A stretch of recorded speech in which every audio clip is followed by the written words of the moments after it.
தமிழ்நாட்டு மக்களுக்கு உணர்ச்சி ஊற்ற மண்ணும் கூட. இதை நான் ஏன் சொல்றேன்னா, ரெண்டு வரிகள் சொன்னா உங்களுக்கு ஈஸியா கனெக்ட் ஆகும்.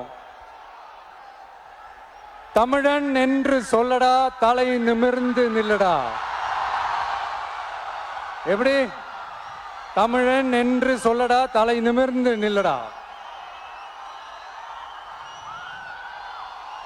இந்த நாடி நரம்பெல்லாம் ரத்தம் பாய்ச்சுற இந்த வரிகளை எழுதினது யார் தெரியும்ல?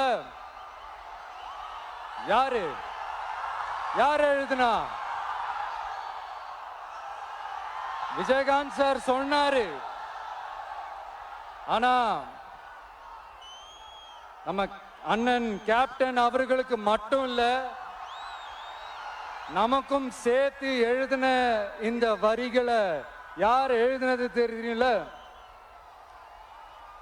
நாமக்கல் மாவட்டத்தை சேர்ந்த மேகனூர்ல பிறந்த நாமக்கல் கவிஞர் திரு ராமலிங்கம் பிள்ளைதான், அவர்கள்தான்.